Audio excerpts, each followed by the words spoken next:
Just so you know, you're gonna have leverage every single time you're running an influencer for the first time.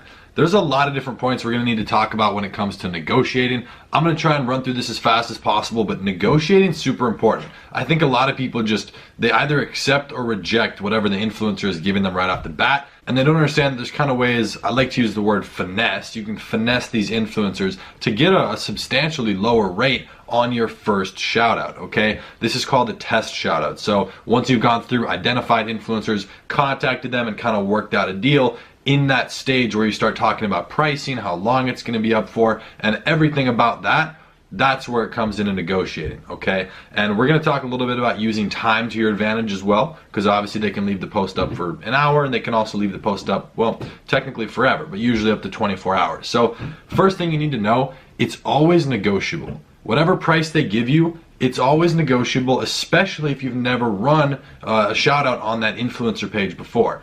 Now, the biggest thing I have to let you know is your reaction to whatever they say is everything. Because if they say, oh yeah, it's $100 for 24 hours, your reaction, they're waiting for it. They're waiting for how you're gonna react to that, and based off that, they could start finessing you. So no matter what they say, I don't care if it's $5 or $5,000, it's too much and you need to freak out. So think about it like this. I'm actually gonna jump down here real fast. My favorite tactic, let me give you an example. Let's say the influencer asks for $30, right? Here's what I'm gonna do. I'm gonna freak out and I'm gonna be like, whoa, whoa, whoa, whoa. No, man, I normally pay, okay, this is where you set what's called a value gap. I normally pay $15. That cuts it in half. But, and this is where it comes into another thing, but if you are willing to do all three, and I'll explain what that is here in a second, I'll do 25. So you see what I did there? This is where I take their price, I cut it in half, no matter what it is. It doesn't matter if it's $100. Maybe if it's $1,000, you don't want to fully cut it in half, but depending on the size of the influencer, cut it down significantly and then come right back up under what they offered, slightly under. You see, this is only doing $25. That's only $5 off of what they said, so not too far. The odds are they'll do it. But what you're doing right here, and what I mean by all three equals story, post, plus link.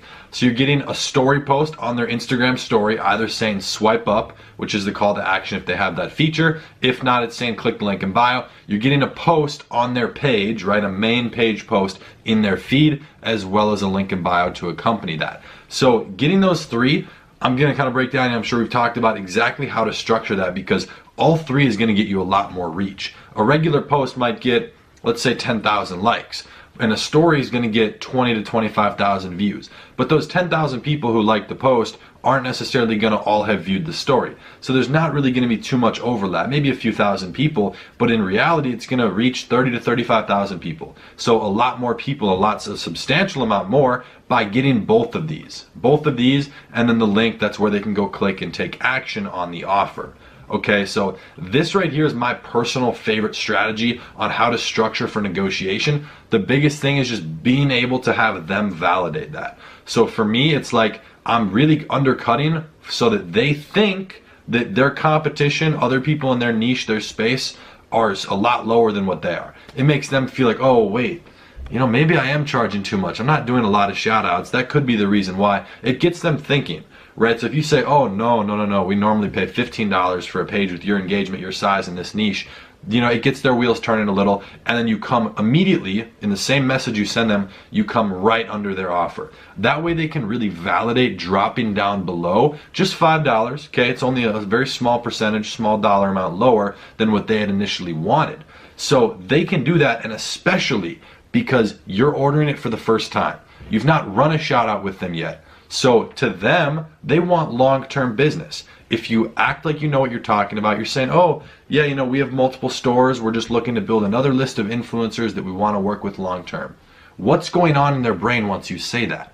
At that point, they're like, okay, This person clearly knows what they're doing, okay? And that's also going to validate what you say here.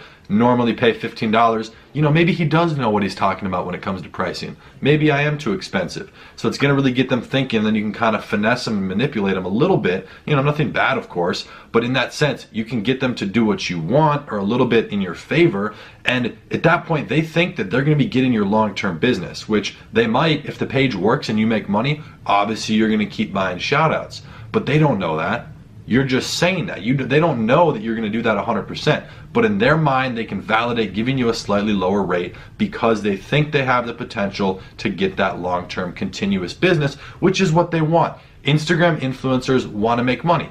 That's like 95% of the reason of why they do what they do. So if you can offer them and put that business out on the table and lead into it in the right way, you're now in the advantage. You're in a position where you can get a better rate. And hey, at the end of the day, you know, $5 might be a lot to you, it might not be a lot, but $5 is $5. If you do this on 10 different influencer accounts, that's $50. That's like another 1 to 2 influencer shoutouts for free. Okay, so think about it like that, long term, $5 every single time, and it can be 10, 20, 30, that really starts to add up, okay? So that's something to think about. One thing, this is kind of a more of a laughable thing that you're gonna get to enjoy. You're gonna run into influencers who overvalue themselves dramatically. It's hilarious. You'll see a page with 30,000 followers saying, oh yeah, $600. Don't worry about it. Don't even try and negotiate with those people if it's just completely out of reality. Just use that as a good opportunity to laugh and move on. That's about it. Negotiating with influencers, the price is always negotiable, you guys. In every single situation, they can move, and they can move a lot more than just $5.